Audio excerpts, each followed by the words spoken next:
En définitive, c'est le père Patrick Fanor qui va... Monseigneur, qui nous écoutez certainement à travers les ondes de Radio Saint-Louis, l'Évangile pas seulement par-dessus les toits, mais surtout dans les cœurs. Chers frères prêtres et diacres, vous mes religieuses, le frère Gilles particulièrement ici dans cette assemblée, vous fidèles pèlerins venus de tout le diocèse, amis auditeurs de Radio Saint-Louis, des récits de tempêtes, il n'y en a pas besoin de chercher longtemps pour en trouver dans chaque vie humaine. Il y a des orages qui balaient tout, qu'ils bouleversent tout ce que nous avions construit. Il y a des événements dans nos existences qui nous déstabilisent complètement. Un accident, un conflit, un deuil, une catastrophe. Ce sont des tempêtes extérieures à nous qui nous tombent dessus et qui menacent de tout détruire. C'est effectivement ce qui arrive aux disciples et à Jésus dans leur barque.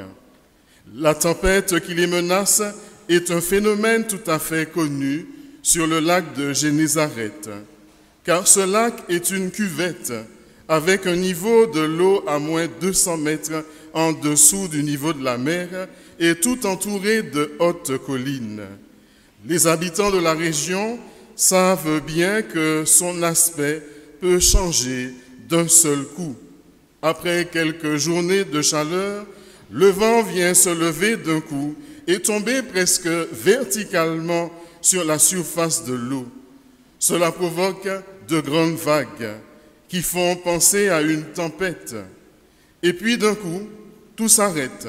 Le vent disparaît et le calme revient au point qu'on a du mal à croire ce qui vient d'arriver. Mais pour ceux qui se sont trouvés sur le lac au moment de ce phénomène, c'est effectivement très périlleux.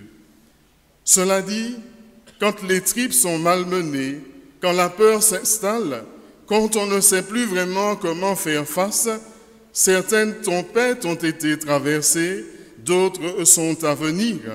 Les anciens en gardent les cicatrices, les enfants et les jeunes ne savent pas encore ce qu'ils auront à affronter. Ce qui compte, ce n'est pas de chercher à éviter de telles tempêtes, elles tombent sur chacun de nous sans crier gare. Mais ce qui compte, c'est de trouver des moyens de traverser de telles tempêtes et d'en sortir vivant. Les tempêtes sont physiques, morales, sociales, spirituelles. La tempête, comme le désert, est une des formes que prennent les épreuves de l'existence.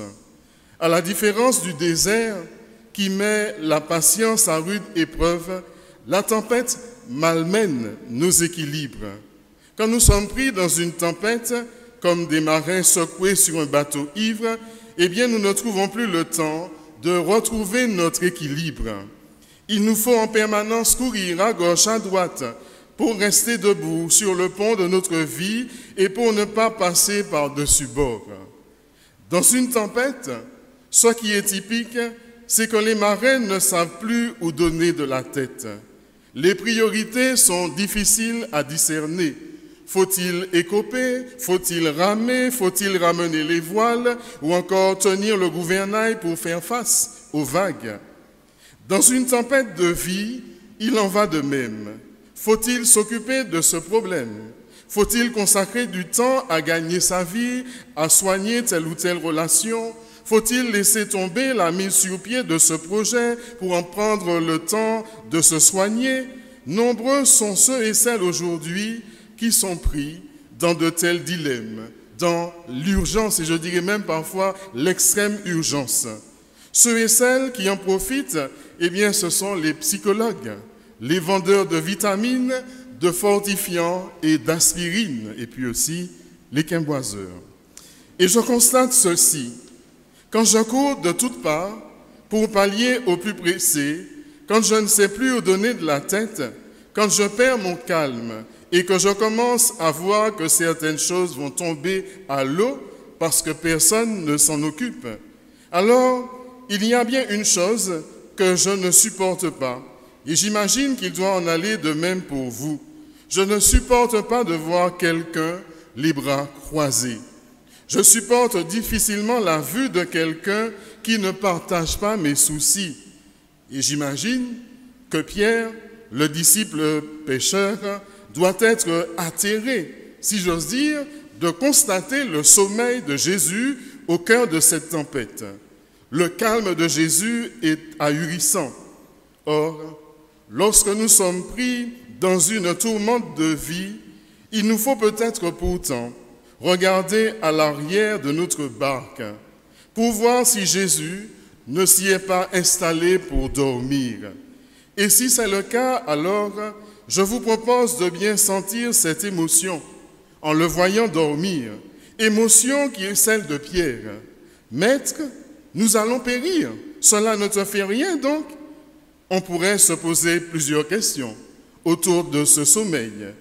Je vois 3 manières de comprendre ce Jésus endormi. Première question, est-ce parce qu'il dort que les éléments se déchaînent? Si c'est le cas, l'action de Pierre est salutaire. Peut-être que dans nos tempêtes, nous aussi, il nous faut réveiller Jésus parce que ce n'est pas notre détresse qui le réveille, mais c'est notre appel au secours.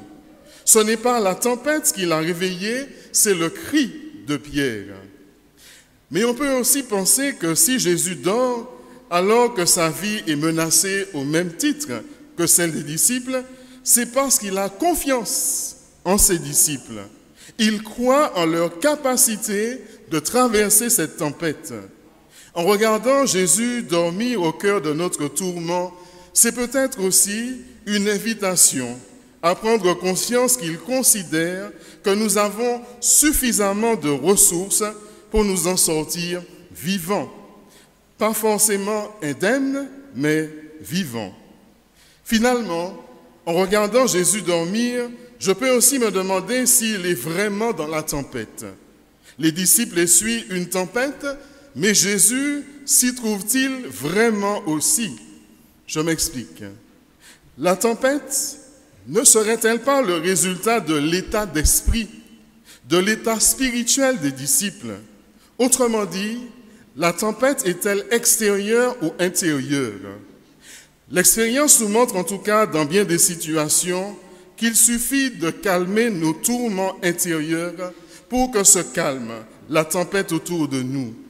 Nos peurs ont une efficacité redoutable pour maintenir nos barques et projeter sur la réalité des tempêtes qui ne sont en fait qu'à l'intérieur de nous.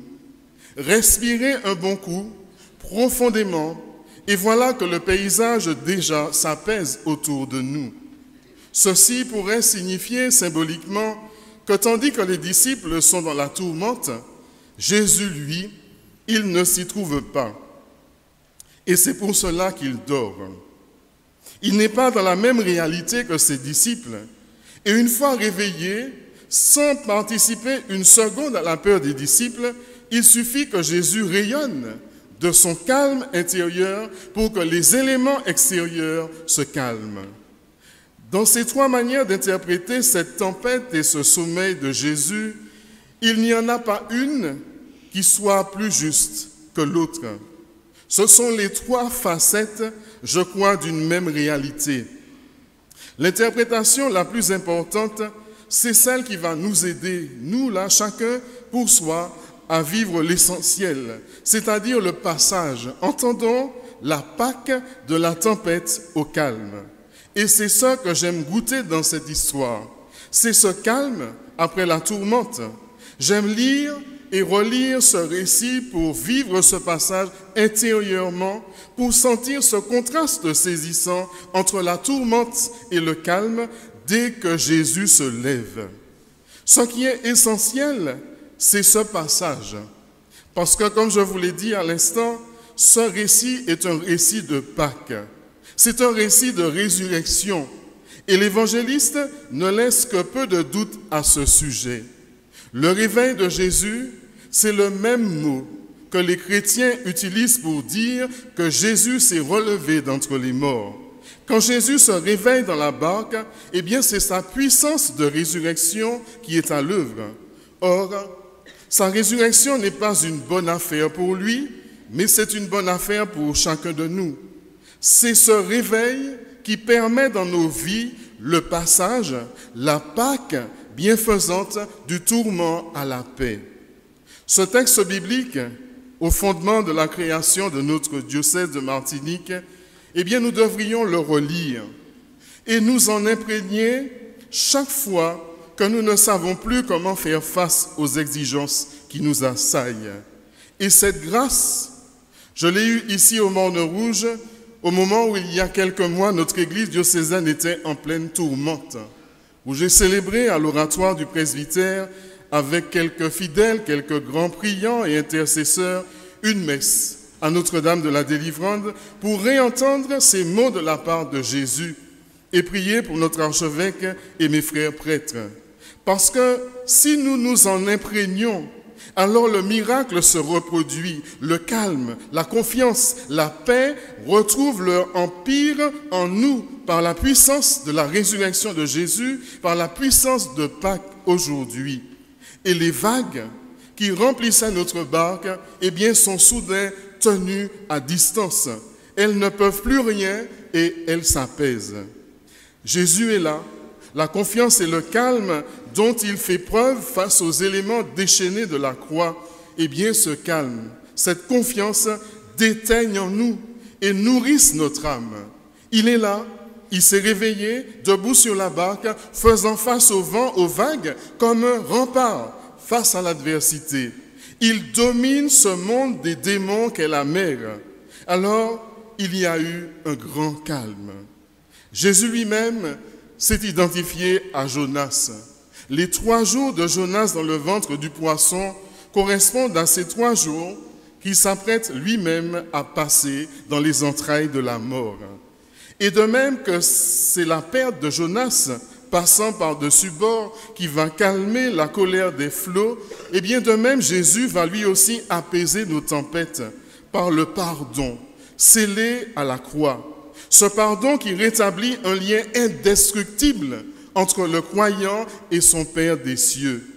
Pour l'heure, pourtant, Jésus ne se jette pas encore dans les flots furieux. Il indique déjà à ses disciples que dans leur barque, il n'y a plus que lui, Jésus. Et il annonce déjà cette victoire sur les éléments destructeurs et la mer ainsi s'apaise. Et au milieu de ce grand calme, une question. Pourquoi avez-vous si peur? N'avez-vous pas encore confiance? Ainsi parle pourtant le Seigneur par la bouche d'Isaïe. C'est dans la tranquillité et le repos que sera votre salut. C'est dans le calme et la confiance que sera votre force. Cette expérience de la tempête a certainement été nécessaire aux disciples pour croire à la résurrection au lendemain de Pâques. Et bien de même, les expériences que nous pouvons vivre de notre vivant, les tempêtes que Jésus apaise au long de nos jours, eh bien nous sont aussi certainement nécessaires pour pouvoir marcher au-devant de notre propre mort, avec le calme, avec la confiance en cette résurrection de Jésus.